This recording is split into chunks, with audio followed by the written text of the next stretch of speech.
This is your tech news briefing for Thursday, October 6th.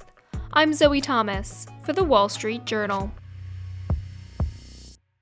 The death of a 22-year-old Iranian woman, Mahsa Amini, while in police custody last month, has sparked protests throughout Iran. Crowds have clashed with security forces, and women have burned their headscarves in a rejection of the country's strict laws on women's attire.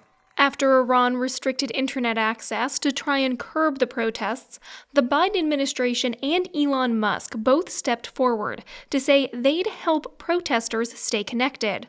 But that promise has been hard to execute on, and it's left demonstrators struggling to keep their messages private from the government while getting the word out to other protesters and the rest of the world. Joining us to explain the situation is our Middle East correspondent, David Cloud. Hi, David. Thanks for joining me. Good to be here. David, can you start by giving us a rundown of what internet access looks like in Iran right now? In the last 2 weeks, the Iranian government has imposed pretty tight restrictions on use of the internet, particularly at night. They shut down the system and put blocks on the system and prevent people from using email, all sorts of techniques to prevent people from communicating, particularly within the country. They don't want protesters communicating, but they also don't want them beaming video outside the country that people like journalists and activists and others use. In recent days, we've also seen activists and computer engineers arrested. So it's a pretty wide-scale crackdown on internet use and internet expertise.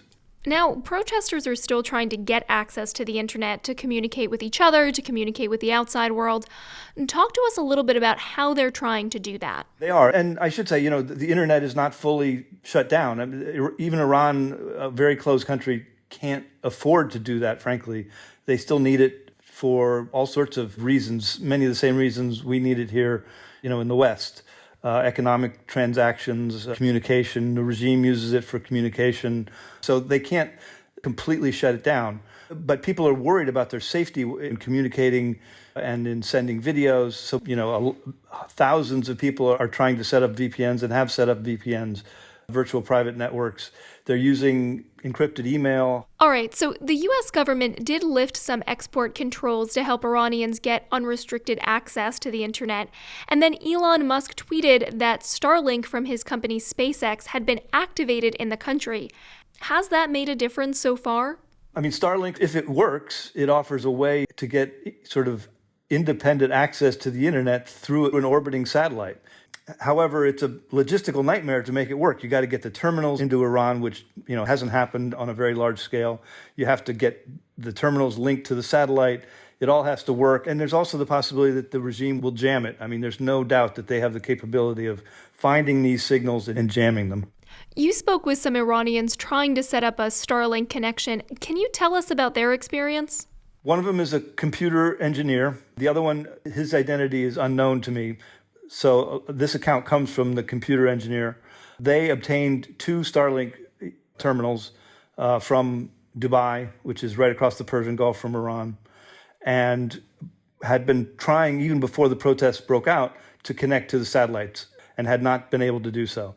When the protests broke out and they heard Elon Musk's assertion that Starlink was now activated in Iran, they got quite excited and optimistic and went onto the roof of a house in an Iranian city and again attempted to connect the Starlink terminal to the satellite. What I was told was they got a signal very briefly for a few seconds from the satellite, then it disappeared, so they haven't been able to get access to the internet using Starlink. Has SpaceX commented on that? Starlink has not commented, nor has SpaceX. We sent them detailed questions about what we heard from this Iranian computer engineer and about his experience, and they didn't respond to comment.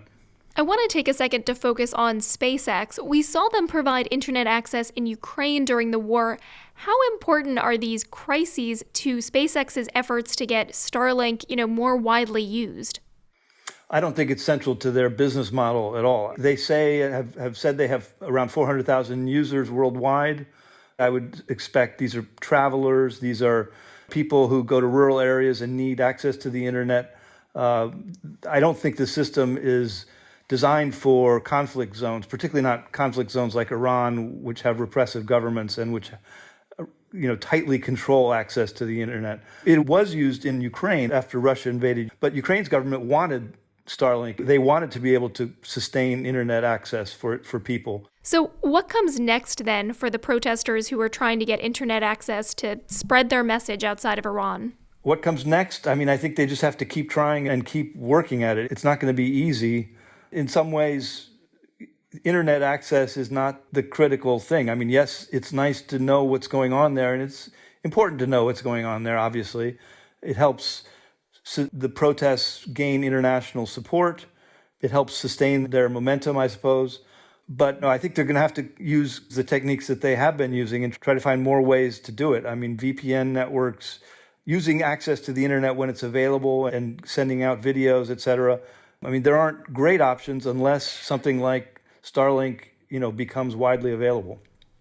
All right, we'll have to leave it there. David Cloud, WSJ Middle East correspondent, thank you so much for joining us. My pleasure. And that's it for today's Tech News Briefing. If you want more tech stories, check out our website, WSJ.com. I'm Zoe Thomas for the Wall Street Journal. Thanks for listening.